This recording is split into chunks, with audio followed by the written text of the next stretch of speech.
introduce our distinguished lecturer, John Най, professor from the Washington University in St-Louise. John earned a bachelor's degree in physics in 81 from Voltaire and got his PhD in economics in 85 from Northwestern University.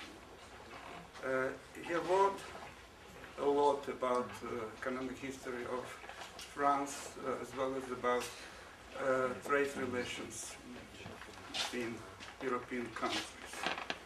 Now he is one of the leaders in modern plyometrics, a discipline that studies economic history using econometrics, game theory, and economic theory in general. As I know, John was working, maybe is working with Douglas North, and jointly they try to develop a new understanding of economic history as a synthesis of economic history itself and the new institutional economics. In 91, John wrote one of his most famous papers, The Myth of Free Trade, Britain and Fortress France. Recently, he published a continuation of this research, a book, War, Wine and Taxes, the Political Economy of Anglo-French Trade. This is exactly the title of his lecture today. So we have a chance to listen to a real exciting story. John, please, the floor is yours. Thank you very much. Let me say first, спасибо большое за приглашение на эту конференцию. Для меня большая честь выступить перед молодыми российскими учеными. Особенно я хотел бы поблагодарить профессора Потолова, Сергея Гурьева и Константина Сонина, а также Ольгу Лаврентьеву за помощь в организации моего визита. Надеюсь, что тема, о которой я буду говорить, будет вам интересна.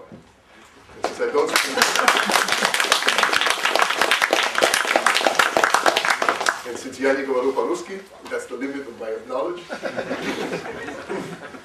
I will continue the rest of my talk in English. What I want to talk to you today about is my work, which I've been doing for 15 years now, and it's just come out this week, published from Princeton University Press. And it's titled War, Wine, and Taxes. Along the way, I also want to talk a little bit about economic history and what role it plays in doing research in social science, in history, and in economics. First, let me say, what is economic history? Economic history today, at least in the Anglo-American world, is overwhelmingly the study of changes in the economy in historical times, but using the same techniques and the same ideas about economics, the techniques of econometrics, and also the role of institutions that are used in standard economics. However, economic history is an extremely small field. One of my professors once sort of said that if you look at the supply and demand of economic historians, it looks like this. That is, there are so few of us that it is practically a corner solution always. So the question becomes, why economic history? Well, one of the things I would argue is that it is still the best source of long-term data on economic development. If one wants to think about the role of what makes nations rich and poor, economic history is where you go to. Secondly, it is a source of new ideas for modern theory. We forget that even the very strong post-Arrow de Brew, general equilibrium work in the 50s and 60s, was in some sense a formalization of informal questions and ideas and theories that had been developed over the 50 or 60 years previously. That is, economic historians came up with original theses, and then over time, economics then takes these ideas and attempts to formalize them and make them operationalizable. But without the preliminary non-formal work, you don't know what the questions are.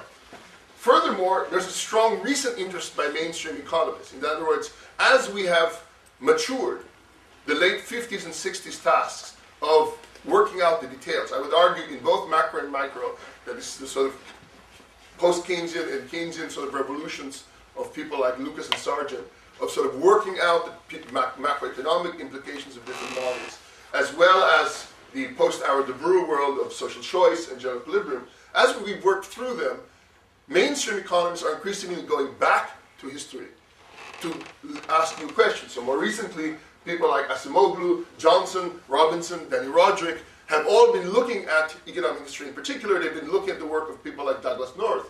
So for instance, Roderick has a famous paper in which they look at what he calls a horse race. If you compare the major explanations of economic growth, how much of it is macro policy, how much of it is trade, how much of it is standard and classical explanations versus institutions, what you find is even in standard macro regressions, institutions dominate. And you will not get that possibility. You won't even get to discuss this unless you look at history.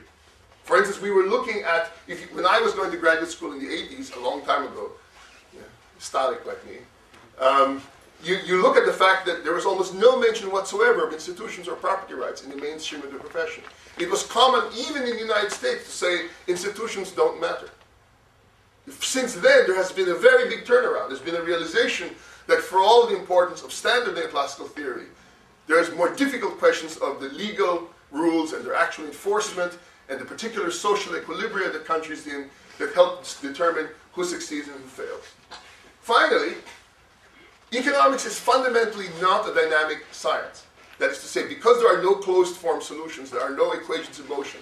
There are pseudo-equations in motion in macro, but they're pseudo. They are not true equations in motion like in physics or chemistry.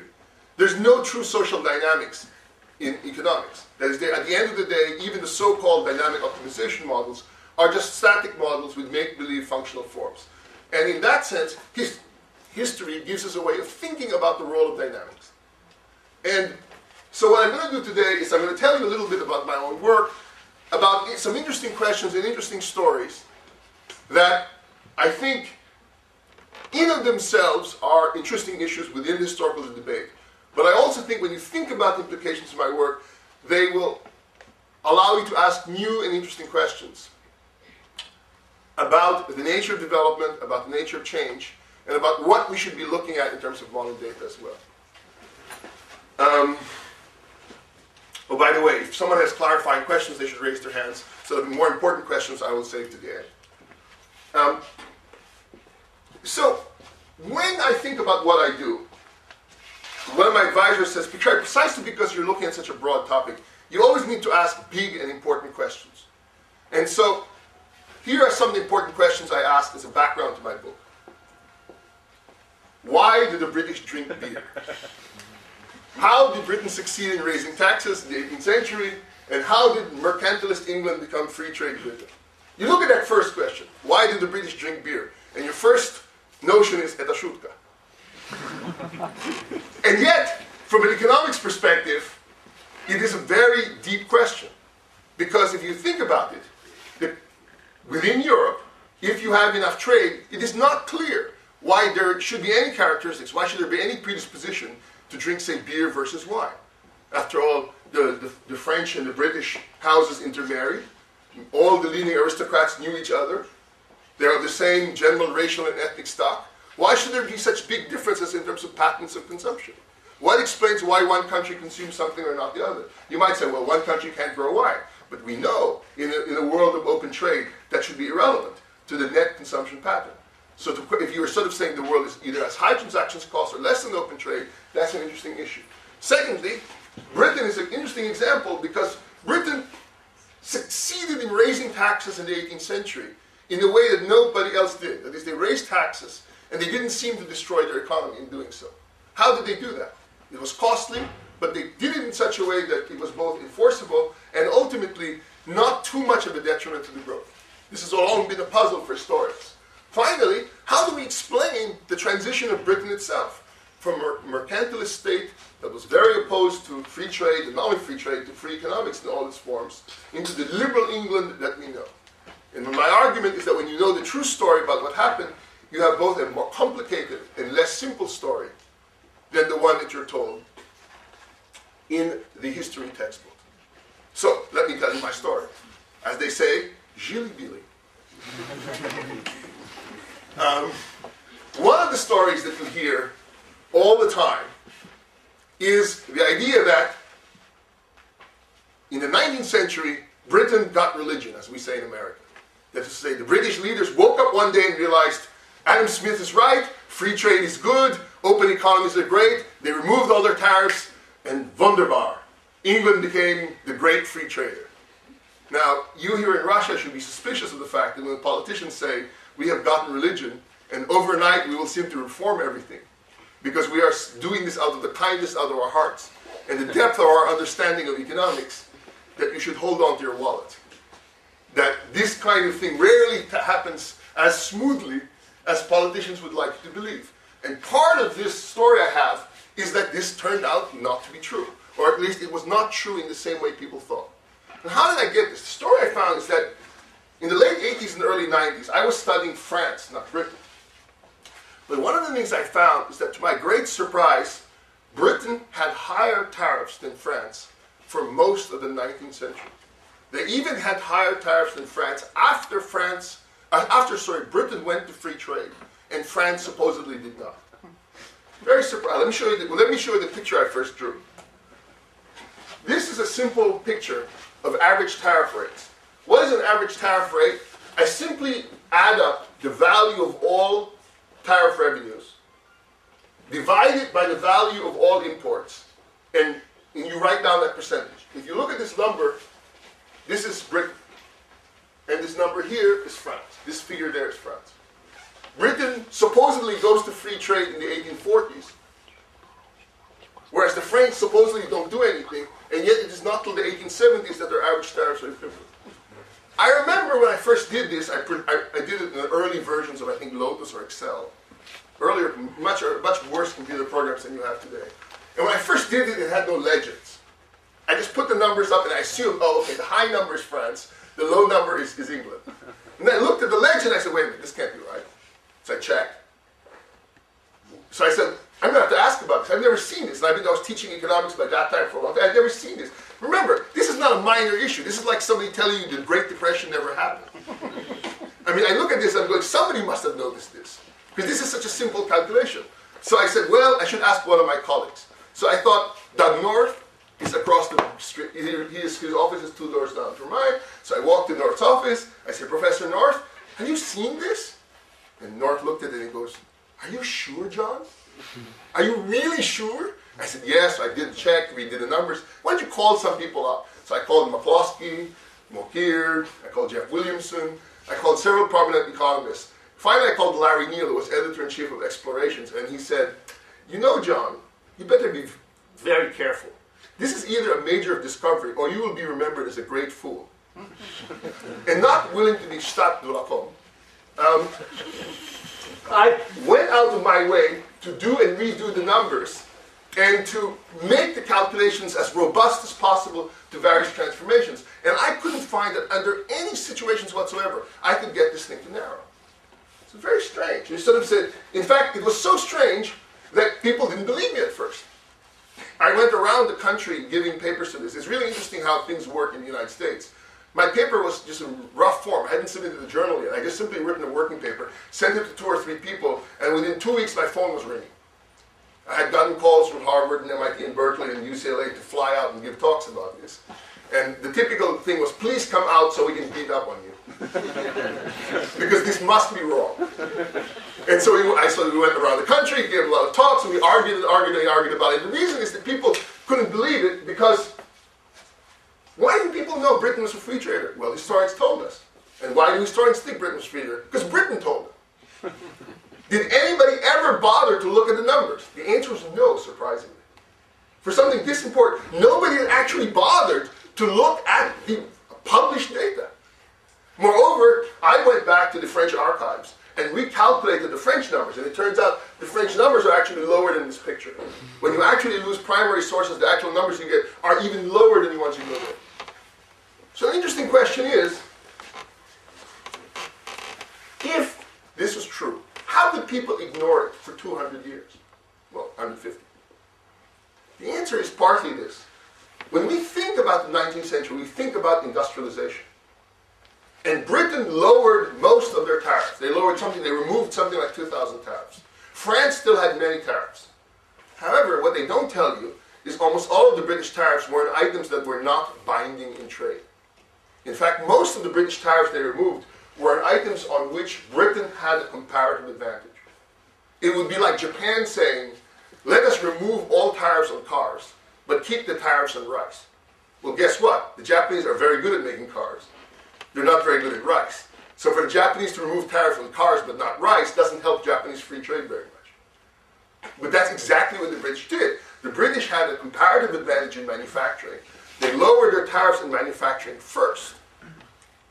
But many of the tariffs that they kept, particularly on wine, on rum, on alcoholic spirits, on sugar, were precisely the tariffs that Adam Smith said were mercantilist. In fact, all you need to do is go back and look at the Wealth of Nations.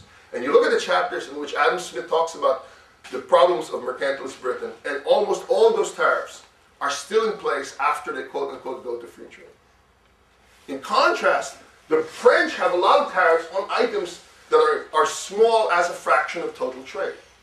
So in other words, this is one case in which you simply cannot figure out who has a higher tariff by looking at how many tariffs they have. See, this is where, for instance, an economist has an advantage over a pure historian. A historian can tell you what the record is, but interpreting the record of deciding that the country would say 5 tariffs that are very high versus a country with 1,000 tariffs that are high but unimportant, which is more free trade? That is an issue that requires you to understand economic theory and know something about statistics. Furthermore, in order to work on this, we have a more, for those of you who are interested, we have a more formal version of this first article. The 1991 paper stimulated such discussion that people sort of said, well, these measures you use are very crude, they're not very rigorous. So one of my students, former students now, Professor Savidaklia and I, developed a full computable general equilibrium model, in which what we do is using the full computable general equilibrium model for the 1850s and 1860s, we estimate the effect of allowing British tariffs and French tariffs to go to zero. And we look at the gain in welfare of doing it. Now this, it turns out, I'm not going to spend a lot of time talking about this today, it's a difficult technical problem for the following reasons. One is that, believe it or not, there's actually no well-established economic measure of what it means to be less free trade. In the sense that we understand what it means to be free trade. A pure free trader has no tariffs and quotas of any kind. But in the real world, countries do not have pure free trade, all countries. So how do you compare a country, for instance, which has lots of tariffs on many different items but they're not very high, and a country which has a few tariffs but are very high? How do you decide who is more free? You know, as I tell people, all free trade nations are alike, all unfree nations are unfree in their own way. Right? The problem is, in order to figure out which one is which, it's a very difficult issue. Well, Anderson and Neary in Econometrica in 1984 have a suggestion, what they call the Tariff Restrictiveness Index. But to use the Anderson-Neary general equilibrium version of the Tariff Restrictiveness Index, you have to assume that all the countries are competitive in world trade. If you allow one of them to have monopoly power, it makes the model more complicated. So we solved the monopoly question. We were able to redo the model, allowing Britain to have monopoly power, since Britain was not, in fact, price taker in world markets. And we were able to estimate the effects of the tariff. And basically, again, without boring you about the details, what we do is that we can simulate for different periods the blue lines are France, the purple are Britain. You can sort of see that the British gain more from allowing their tariffs to go to zero than the French do. Which is another way of sort of saying the British tariffs were more binding than the French tariffs. So both in the sort of general non-rigorous estimations, France has lower tariffs, and in the rigorous estimations, France also has lower tariffs in terms of utility effects. So what does this mean? So as I started working on this, I found myself being forced to go back into the history. I sort of said, this is such an important question that let's try to understand what was going on and why. And a lot of the problem turned out to be that the British tariffs were on France. They were directly aimed to hurt the French. And they were directly aimed primarily at consumables like wine and other comestibles. Now you say, why wine? What's the big deal with wine? We'll hold off on that for a second. Delay the answer. So I went back, so I'm looking at the 1850s, and now I start going back. I work in the archives. This takes a long time. This is a drawback with doing history. I don't recommend this in terms of spending 13 years to do this. I spend a lot of time in the archives in London and Paris. It's hard work though in Bordeaux, drinking all that good French wine and working in the archives. But as they sort of say, somebody has to do it. And you start going back and back and back, and I find myself moving back all the way to the 1600s. And as I go back in my research, I find that I start to answer an important question. North and Weingast have a very famous paper on the Glorious Revolution, in which they say that the Glorious Revolution plus checks and balances, that is to sort of say, the switch when William of Orange takes over, is the political catalyst of a balance of powers in England that limits the power of the king so that the king does not tax arbitrarily. And as a result, Britain is able to raise taxes precisely because there's more of a trust that the taxes will be spent appropriately and not to simply be wasted. However, North and Weingast basically argue that credible borrowing is possible if there are checks and balances. But North and Weingast don't answer the question. Why were they able to collect the money? Even though the state has an incentive now to collect the taxes and spend it, they still have to collect it. And if you think about the technology of the 1700s, it's very hard to collect taxes in rural areas. It's very hard to collect the money. There's a lot of evasion. There's no withholding. There's no computers. Actually, collecting the taxes is very difficult. Historically, most countries found that if they raised the tax, people would simply not pay it. So why were the British not only able to raise taxes, but collect it? This is what North and Weingast didn't explain. Right? We know you can raise the rate, but there's no guarantee you'll get more money. So that's part of what we want to answer here. John Brewer, a historian, formerly at Harvard, I think now at UCLA, argues its professionalization. He argues that the creation of a modern tax administration, a modern civil service is what does this. But the problem is this is a purely technical story. If it's just a matter of coming up with a civil service, why doesn't everybody do it? Why don't the French do it? Why don't the German states do it? Why doesn't Russia do it? It turns out other people talk about administration, but it's a very difficult thing to do. Why? Because administration can only be created if you have a political bargain in which the administration will be able to enforce the rules. If you can't enforce the rules, it doesn't matter if you have civil service, you won't get paid. Secondly, Britain was notoriously corrupt. People forget that prior to the Glorious Revolution, British judges were mostly not paid, and so they were paid in corruption. How is it that they were able to transition to a modern civil service from an extremely corrupt system and start to move the kind of more general collection system in a way that in the long run minimizes corruption? This is a difficult problem as well. The argument I want to do is this. So here's the critical argument from my book. In the 17th century, the government is eager to reduce the trade deficit with with France. It turns out in the 17th century, Britain is running a huge trade deficit. It's mostly with France. And much of the French trade deficit is mostly on what we would think of as luxury goods. Wine, linens, silks, and certain types of higher value items. In fact, one of the things people don't realize about Britain is Britain almost always runs a trade deficit. When people tell you today about how horrible trade deficits are, I point out that when Britain was the world's leading trader between 1750 and 1914, with the exception of 1 or 2 years, so prior to the French Revolution and all up the way to the World War I, Britain ran a trade deficit for almost every single year. There was almost no year in which Britain was the world's dominant power that they did not run a trade deficit. And it's worth keeping this in mind when people talk about how debilitating trade deficits are. The second thing is that even though they wanted to raise the tariffs on wine, there were domestic interests against that, because the British liked drinking wine. However, war with Louis XIV provided the opportunity to cut off trade with France. During the period in which there was no trade with France, they had either high tariffs or simply prohibitions. But when those high tariffs and prohibitions were in place, who benefited domestically? Beer, gin, whiskey. So when the war ended, these guys now had a special interest group and they lobbied the government to raise the tariffs on wine. And this story is about the combination of those interests. The nature of the sort of trade and the way in which that affected the fiscal policy. And I'll talk talk some more about it. And that, it turns out, had profound effects. Because these changes, which were thought to be temporary, remember, this is happening in 1689 to 1713. And the effects last for 100 or 200 years. So, and I want to talk about all the different effects which people did not anticipate. That is, people had no idea all these effects would take place. And so that's one of the interesting things about history, is something that was thought to be a fairly temporary event had massive results. All right? Moreover, the protection allowed the state to raise domestic tariffs because they could now threaten domestic beverage interests. They could sort of say, pay the taxes or we will lower the tariffs. They had both the carrot and the stick. So, if we look, for instance, at what happens to wine imports, if you look over here, the blue bars are the imports of French wine before the war with France.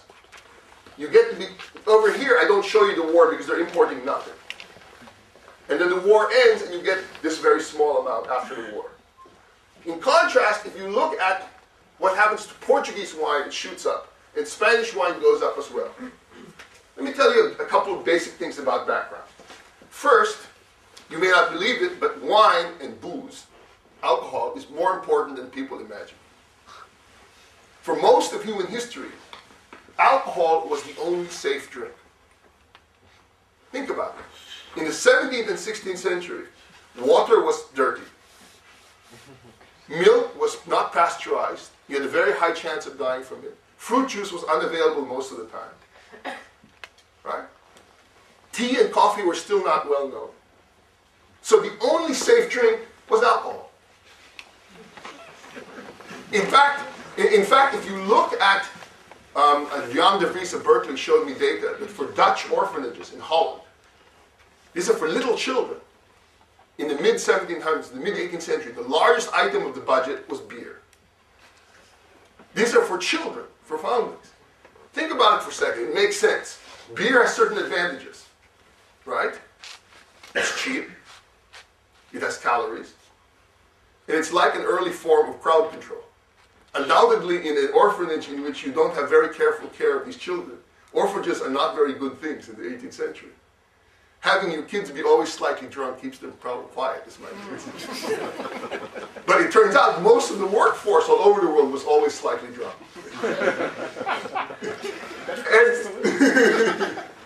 And the aristocracy was very fond of drinking wine. In fact, wine was sort of a major, in fact, since the British at one time controlled Bordeaux, the upper classes in Britain took for granted that wine was the favorite product. Wine has the drawback that, especially early alcohol, it doesn't store very well. So only two countries made wine that was routinely exported. That was France and Spain. And by far, over 50% of the wine in the world that was exportable was made in France. Regardless of what you think today, Germany, Italy, they almost had no wines that could be exported. The only country they had was France. Everybody knew the French wine was the best. In fact, it was considered so important. The British actually had spies, industrial espionage, to try to destroy the French wine industry and help the Spanish, which were allies of Britain. The British paid spies to steal clippings from Bordeaux and take them to Rioja to try to develop better classes of grapes, but they could rarely do it that well. Interestingly enough, Portugal made horrible wine. They could not sell their wine to anybody. Their wine was that bad. In fact, the Portuguese wine was what was called fortified, that is strengthened. What did it mean to fortify wine? In other words, what it meant was that because the wine would go bad, it was so terrible, you would take the wine and you would put cheap brandy in it to strengthen the alcoholic content so the wine would survive. Hence, fortified wine. Right? That was primarily what Portugal made.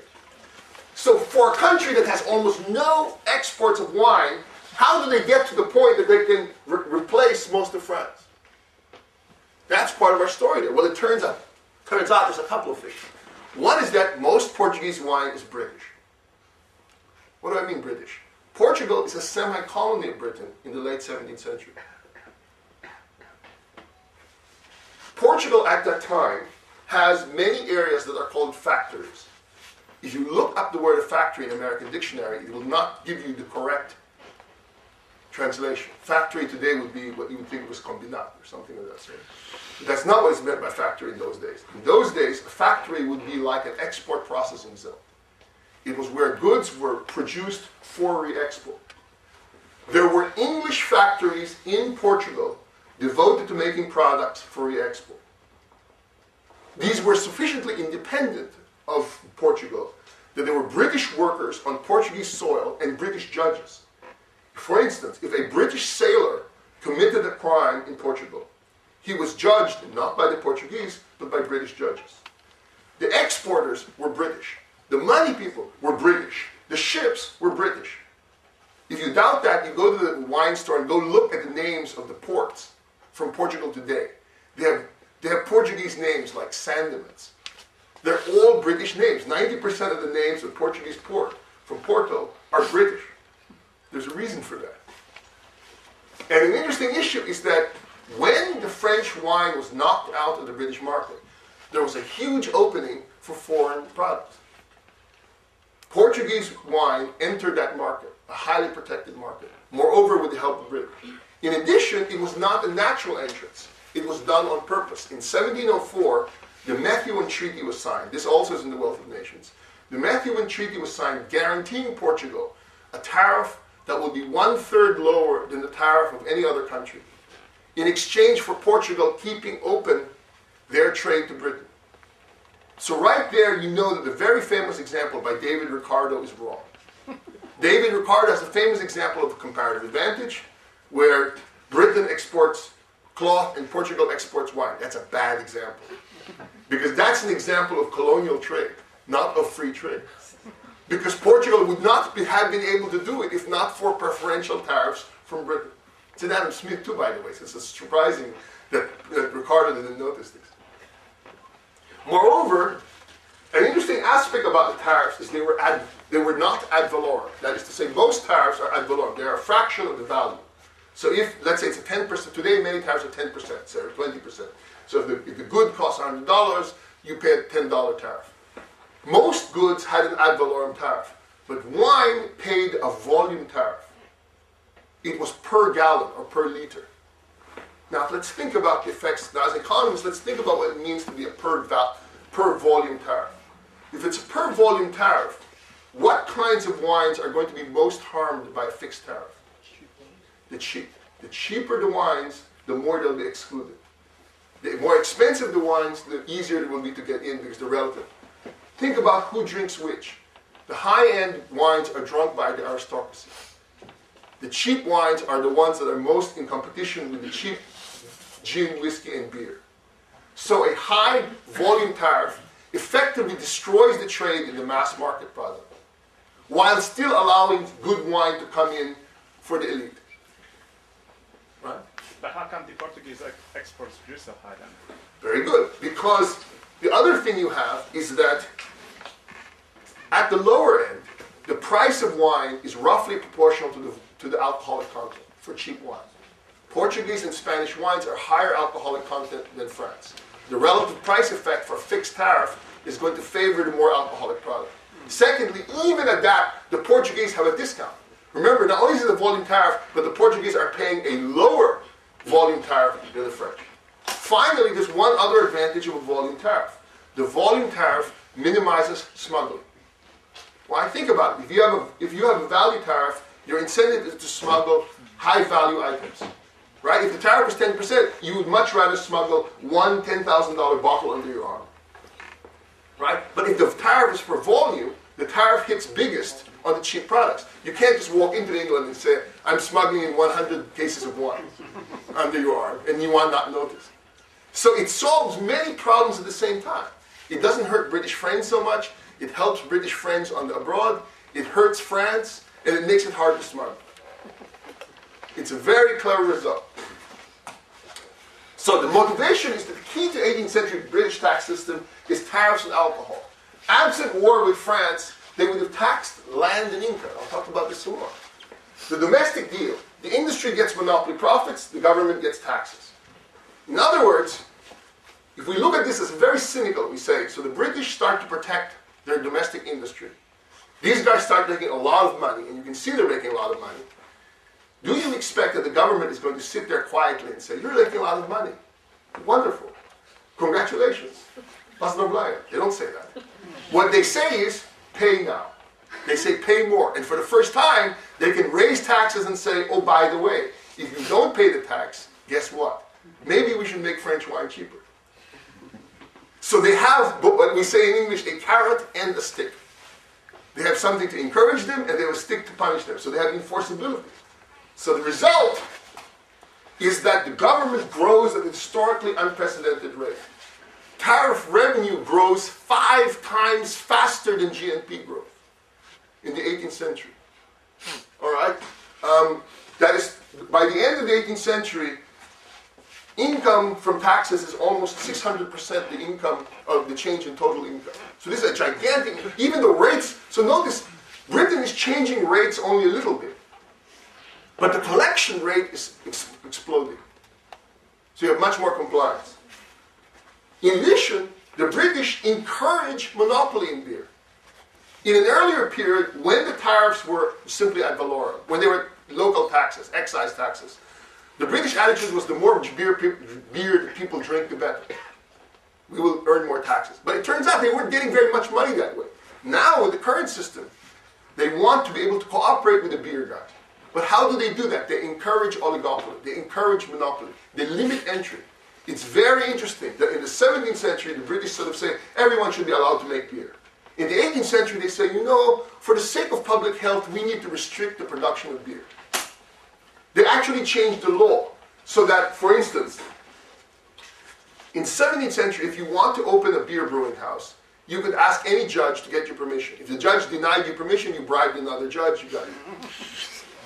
The British changed the law in the 18th century so that only one judge could do it per district. And you had 1 day per year to petition. Right? If you got turned down during that 1 day, you had 1 day per year to appeal. Guess what happened? The top brewers controlled those judges. So those judges were bought by the leading brewers. And so very quickly, an industry that was extremely competitive becomes dominated by 12 to 15 brewers. And the government actually encourages limiting entry. They also limit entry in the retail level. They develop something called tied houses. They develop a system where the pubs are owned by the brewer. And they allow that. You actually have this remnant in much parts of Europe today. For instance, when I travel in Germany, I'm impressed that in many small towns in Germany, they have very good beer, a large choice. But if you go to a German pub, there's only 2 beers. What's going on here? Why is it that in many German towns, in a country which has some of the best and largest selection of beers in the world, the pubs will have 2 beers? It turns out the brewery owns the pub, or they own the land the pub is on. And the rent is dependent upon selling the beer of the brewer. So you say, why isn't there more competition? Why do pubs open up their... Well, it turns out, how do they get permission to open a new pub? They first ask the permission of the existing pubs. They have a town meeting where they say, do we need more pubs? And the pubs say, no, we have enough for you. So unsurprisingly, you have this. So you have all, I'm exaggerating slightly, but only slightly. This rule is in place in much of Europe. I think parts of England, Ireland still have this kind of tied houses. So it's not a surprise. What's the advantage of the monopoly? They're passing on the tariff and the tax to the people. They're also able to collude and use the government to watch the collusion. The government can make it easier to make a deal because they now only need to deal with the largest. Moreover, why aren't people moving away from the beer? It turns out there's a big change in brewing, which we'll get to for a second. Here's what happens to British net public revenue. Notice, this is total revenues for the 3 kinds. This is, over here, these are crown revenues, that's direct money to the crown, it's unchanging. Here, the red line is the standard land and income taxes, which almost don't change throughout the 18th century. Almost all the taxes that change are in the excises. And the excises, I think 40% of them are alcohol related. They're either wine or beer or sugar. And what's the most important thing you use to make sugar? Alcohol. So if you have between oats, barley, malt, etc., This is where the taxes are coming. And you're getting this gigantic increase in British revenues. It is also important because remember, England was a small country. Great Britain in 1720 was only 1/4 the size of France. France was the largest, most powerful country in Europe at that time. And yet Britain fought France to a standstill for most of the 18th century. How did they do that? Money. The British were better at raising money than the French were. They were more efficient at borrowing money, they were more efficient at getting it, and therefore they could raise armies and support them in ways that were much harder for the French. Hence, the multiple wars in the 18th century, which were once every 10 years, were often won by Britain or a draw. Precisely because the British, despite being very small, could marshal funds more efficiently than the French could. How did the tariff function? As I told you, the tariffs were not ad valorem, and there were high excises with monopoly brewing. But the other thing that happened is high customs changed the British drinking pattern. Remember, wine is being kept out of the market during a very important century. What happens during this century? Something small called the Industrial Revolution. So during the Industrial Revolution, when the British middle class is growing, there's no cheap wine. It's not a surprise, therefore, that when we think of the classic British taste of beer, it's growing out of a period in which wine is kept out of the market. And wine is overwhelmingly a luxury good. How do the French respond to it? The French respond by trying to produce higher quality wine. The only way you can deal with the volume tariff is to produce very high quality wine so that you're making much more per bottle. One of the ways we know that this is happening is to look at Bordeaux. Today, if those of you who drink good Bordeaux will know, a Bordeaux from a very good year can last 10 or 20 years easily. If you have the most expensive Bordeaux, Chateau Margaux, Chateau Haut-Brion, Chateau Lafite, Chateau Latour, and you get them in a really great year, like 1961, you can easily hold it for 30 or 40 years before drinking. In the 18th century, most wines only lasted a few years if you were lucky. There's a famous letter by Thomas Jefferson in which he writes somebody coming back from France, please bring back some bottles of Chateau O'Brien, which is his word for Chateau Haut-Brion.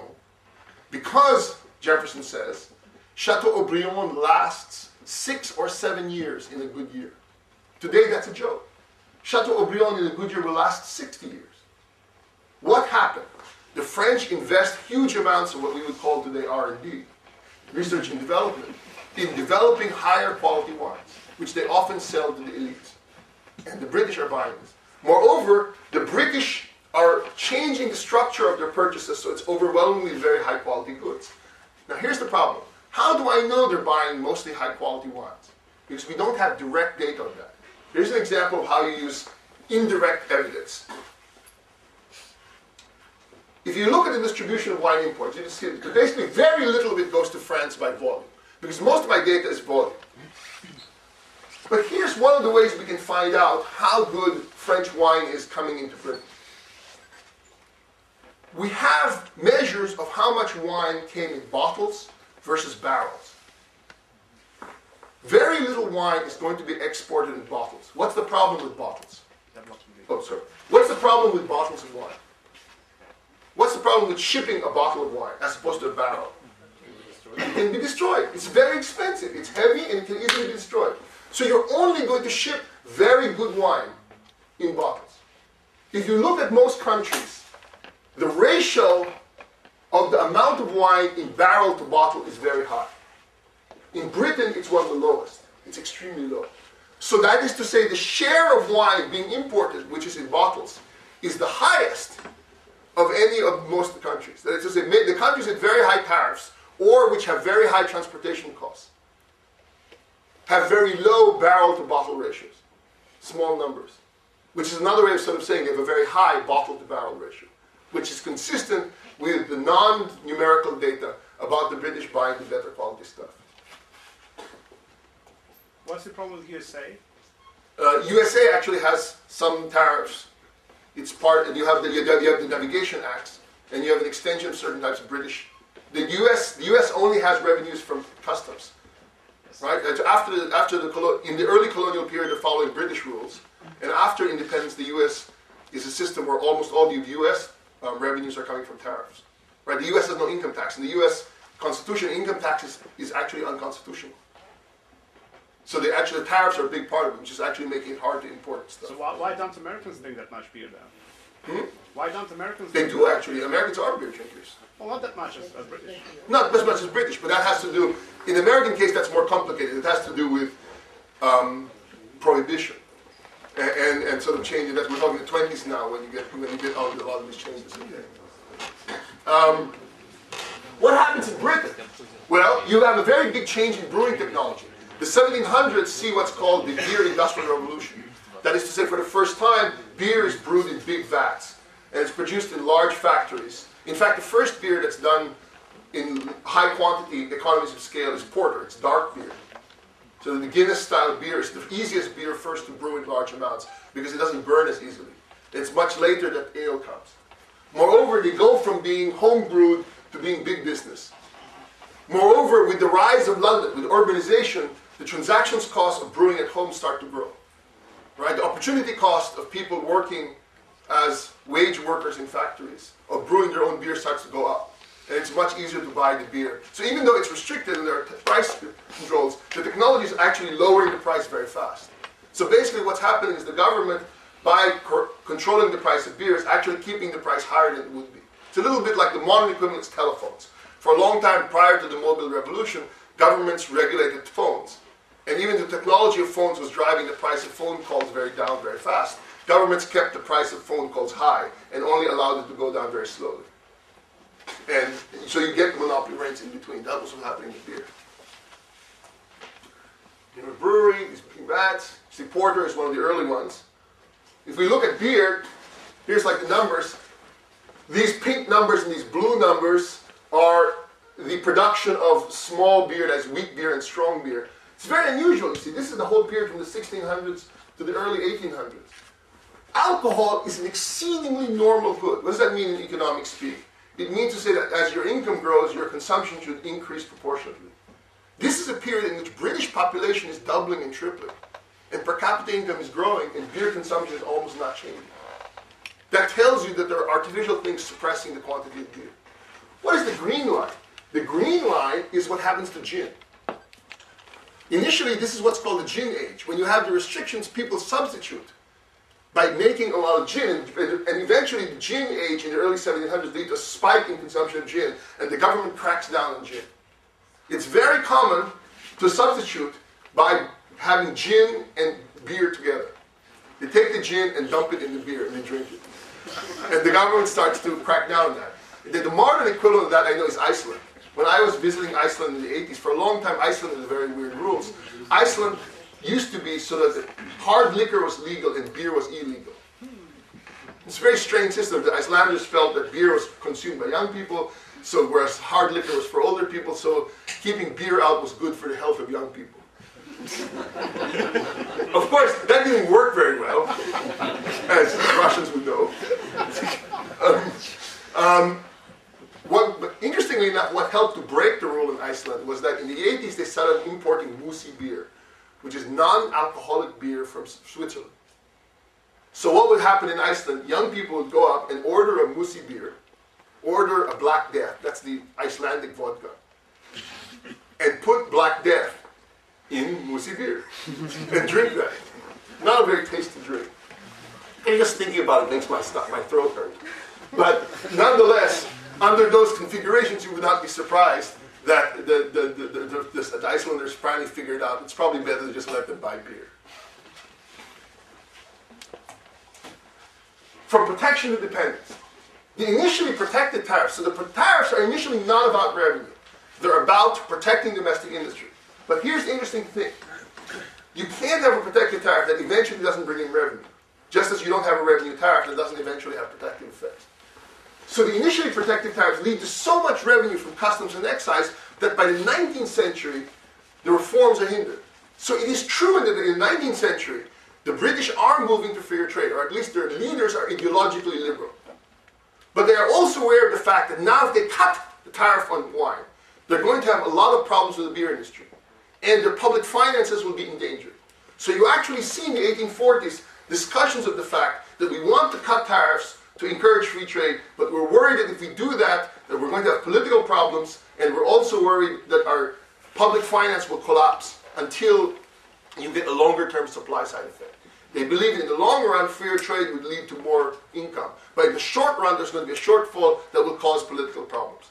Hence, when the British moved to freer trade in the 1840s, they exempted wine. They kept wine still high. In fact, when the British moved to freer trade in the 1840s, they often went to other countries and said, let's have a trade agreement. Let's lower tariffs. Free trade is good. The French or the Spanish would say, fine. You want free trade, then you'll get rid of wine also, right? The British said no. So the French said no deal. In fact, when does the deal take place? The deal takes place in 1860. The 1860 is when everything changed. In 1860, a bilateral most favored nation agreement is signed between Britain and France, in which Britain lowers all their wine tariffs and changes the system from being per volume to per alcoholic content. If you go to per alcoholic content, you get a lot closer to a value tariff. Moreover, the French remove all prohibitions on British textiles. The 1860 treaty is the beginning of European free trade. Why? Britain and France are the two dominant powers. Once Britain and France sign a trade agreement, everybody else in Europe says, oh my gosh, if Britain and France have this free trade deal between themselves, we're going to be shut out. So within 10 years, every other country, the Zollverein, the Italian states, Russia, Sweden, Denmark, they all signed trade agreements with Britain and France. The period from 1860 to about 1890 is arguably the period, or 1900, is arguably the purest period of free trade in Europe in history. In fact, even compared to today. Why? The gold standard made capital very mobile. And the passport system was very weak. It was either non-existent or weak. So people could move very freely. There was a great deal of... So on the three bases, you basically had very low or non-existent tariffs on merchandise. You had effectively free trade in capital. You had free movement of labor. So the period from 1860 to about 1900 was as free as any other period in European history. And this also coincides with the rise in income per capita in Europe and growth all over. 1860 is the key event. Contrary to conventional wisdom, it is Britain, not France, that is making concessions. One other thing that's important is technological. The British invent the Sykes hygrometer. In order to be able to verify alcoholic content, they are able to use this device where you can take a small sample of wine and correctly gauge its alcoholic content. Once that is the case, smuggling becomes harder, because if you can verify correctly with a random sample the alcoholic content, it's easier to apply the crime. Like I said, the bilateral trade agreement locks everybody else in Europe. These are most favored nation clauses. If you write a treaty with one country, then retroactively all other countries you've signed with get the benefits of those provisions. Why didn't historians tell us about free trade? Well, first, the French said they didn't believe in liberal economics. This is the case in which the French leaders were very smart. They understood that there's huge political opposition to freer trade, so they said they weren't doing it. Napoleon III is one of the great, great innovators in history. He would often move to free trade while insisting, we are not like the British. We don't believe in free trade. And then he would proceed to have freer trade in Britain. Napoleon III is not celebrated by historians because he is not as glamorous or glorious as Napoleon I. And yet, in many ways, from an economic standpoint, Napoleon III, who's the nephew of Napoleon, is a more important figure. In French history, Napoleon III is derided.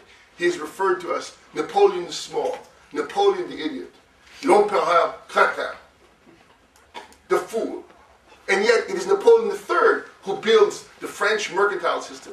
He is, in the sense of the merchant banks. He builds the French railroads. He liberalizes French corporation laws. He brings French free trade. He modernizes agriculture. Per capita income starts to grow under Napoleon III. Most of modern France, when you think about Paris, is Baron Haussmann, was built under the auspices of Napoleon III. He was very successful precisely because he often did not challenge elite interest directly. And this is a theme I'm going to take up later in my further research. The question is, how do you successfully reform in a world in which there are elite groups that oppose reform? France, Napoleon III promotes freer trade by not claiming to be a free trader. For instance, in 1842, when Britain removes the Corn Laws, which are laws restricting the import of grain, France removes almost all their tariffs on grain at the same time. But you never hear about that. Why? Because everybody talks about the corn laws. But it turns out, without a lot of fanfare, without any marketing, the French are doing the same thing. But they're doing the same thing without talking about it, precisely because they know talking about it too much will upset people. They're much better at manipulating the public sphere. In contrast, the British are doing less than you think and claiming more than they say they're doing. So there's an interesting issue about this. To look how important the 1860 treaty is, this is the imports of French wines, red. This is prior to the 1860 treaty, here's after the 1860 treaty. You see that imports of French wine go up 600% in a few years with the changes in the 1860 treaty. It's a gigantic transformation. Eventually, they also have to lower the domestic tax on beer because the beer guys lobby. Over time, beer gets weaker and weaker, so it becomes very hard for them to maintain the restrictions.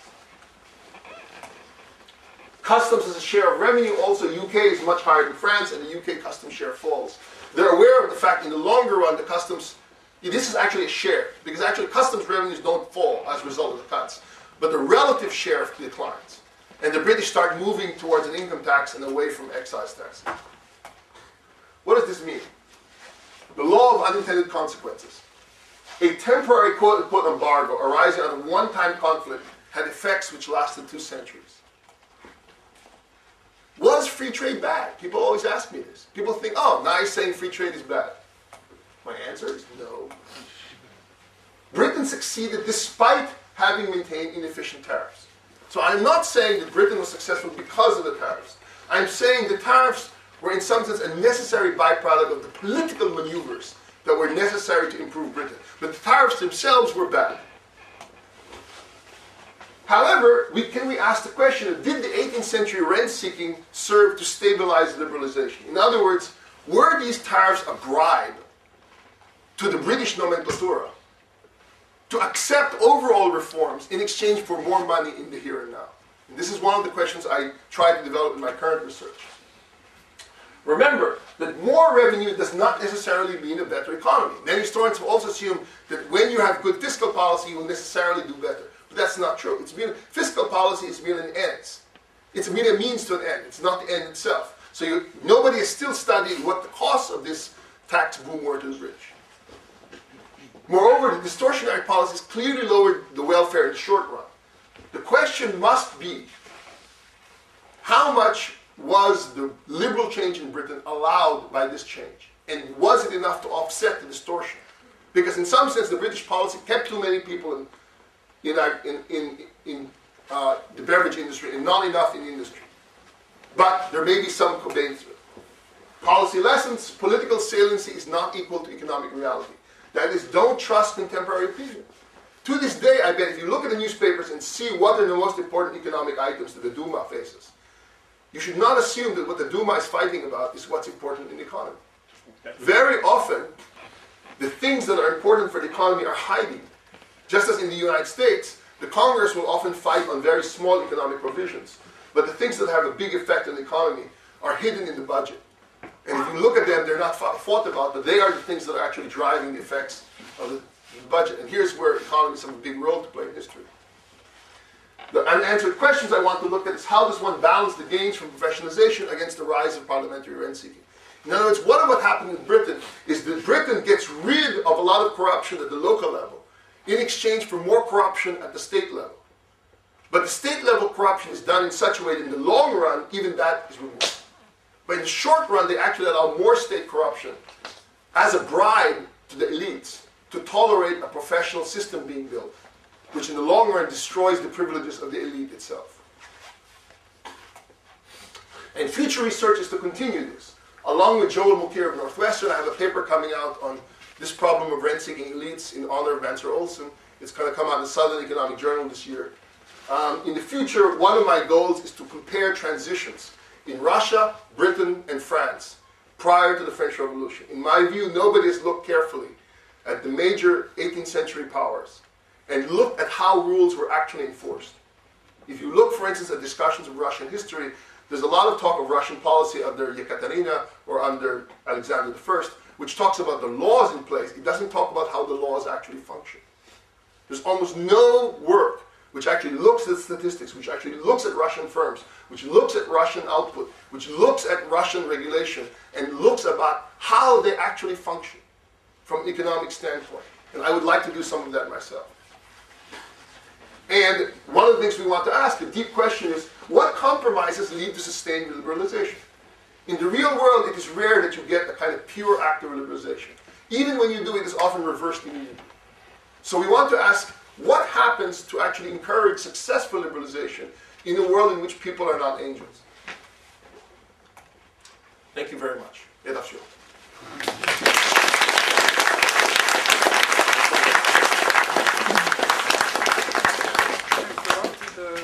we have some time for questions and comments. Please. I remember that I can't hear you constantly. I remember that in Three Musketeers, Alexandre Dumas' heroes, who lived in Louis XIII. mid-17th century, they complained that Englishmen, they always drink beer.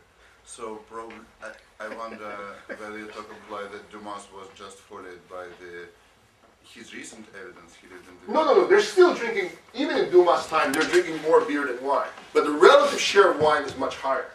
Remember, most of the time, remember that wine is expensive. So it's not a surprise that the beer is common among the normal people. Actually, Dumas was wrong in both counts, and the most common drink for the British was neither beer nor wine. It was actually a cheap kind of cider. Ordinary people could afford neither beer nor wine. What they would make is a home-brewed cider. They would use local fruit and do it. It's only in the cities that the poor people drank beer and the richer people drank wine. Okay. Sergey, please. I have a question which you mentioned to talk about later, but as you said, the free trade would have benefited Britain at that point. So essentially, there was an alternative strategy indeed to liberalize and tax land or income. I guess land was a problematic issue. Income, you said there was no technology. Almost not. Income tax has always been very hard because, how do you measure income? In fact, the reason, how did Europeans have income tax? They actually had property taxes. The French called them les quatre grands. What did they tax? They had the door and window tax. Exactly. And why did they? And that's why you have these dark buildings, right? Right. And then that's why you have the Hall of Mirrors in Versailles to show off that you're exempt from the tax, so you can have large mirrors and so forth. My question is indeed something like that. Could you do a poll tax? They had an unlimited liability, right? So you could send a small army to a village and simply collect the tax from each. Take a ship from each house. But that's the point. The transactions costs of doing it to each house are very high, especially in the widely separated countryside. With the rise of Britain, where most of the workers are concentrated in the city, then the beer tax is more a cheap way of doing it because it's enforceable. Because then both the seller of the beer has an incentive to collect the tax, as well as the government. But since you don't have unlimited liability, if you take the ship and whoever doesn't contribute the ship voluntarily, you just kill the gun. I understand, but it is costly. It's not so easy. Still costly. Okay, I have a question related to the Sergey question. You told about the results of the computable equilibrium model. Assume that we consider a dynamical model and introducing the model the rent-seeking factor. In this case, would be the protectionist policy optimal? It might be. The problem is writing a model is extremely difficult. It's highly sensitive to it. We haven't been able to do that. So my suspicion is it's going to depend very much on the initial assumptions. Considering it took us several years just to do the static consumable general equilibrium model, I may not be young enough to do a dynamic model with rent-seeking built into it. But it may take quite a lot of work to do that. So perhaps some of these brilliant young students will do it for me. But, Okay. What was the share of alcohol production at that time in GDP or GNP? It's very hard to tell. Not very much. For France, it was much bigger. But I would sort of say roughly maybe 10% of French GDP is some kind of alcohol thing. For Britain, it's smaller. But not huge. For all of these things, none of them are large relative to GDP, right? No one single item is large, except agriculture itself, right? The largest single item in the GNP of most countries, prior to the Industrial Revolution, is grain. What's interesting is that for France, wine is important as a cash crop.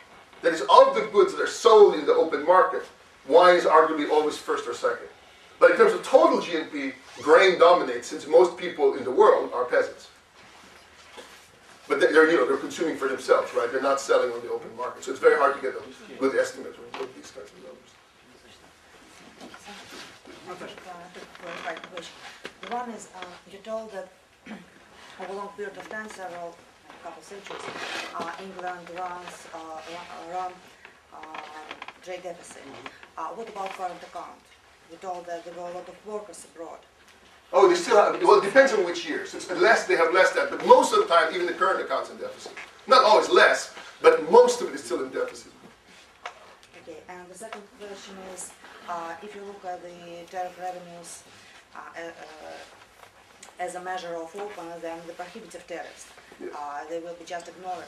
I don't know. We correct for that. We correct for the prohibitive tariff. So there's lots of ways to do them. There's the simple way to do them, so we did in my 91 paper, is you can look at what happens to the share of the imports when you remove the tariffs on those items. Then you can back weight them. You say, pretend we have that weight of tariffs in the time that's prohibitive, and we assign an arbitrarily high tariff. It turns out the French ones that are prohibited are so small that you can double or triple or quadruple the tariff, and it will have almost no effect on the weight. In the GE model, you can make more precise estimates. Again, what the French are keeping out are so small, even under pure free trade, that you can impute whatever you want. In the non-free trade period, it has not a big effect. So we corrected for the fact that prohibition, and that's exactly part of what makes difficult both the non-GE and the GE calculations. Other questions or comments? I have a general question for you. To what extent economic history may be formalized in principle? Where is the balance between mathematical instruments and other approaches? Well, I mean, in some sense, I think the beauty of economic history is that it is one of the areas that allows for all these techniques to coexist. So the narrower the question and the better the data, the more you can have pure formal economic tests, right? So example is my measure of the tariff effects. You can write a formal GE model, you can test it econometrically, have the data, you can get the results. On the other hand, to talk about the role of interest, it's much harder. To roll about institutions, much harder. But ideally in history, you have a combination of all evidence. And what happens is that what you want is an implicit model in which you have a variety of predictions. Some of the predictions are testable rigorously or with models, some are not. And then you make a kind of legal argument. It's a weight of evidence.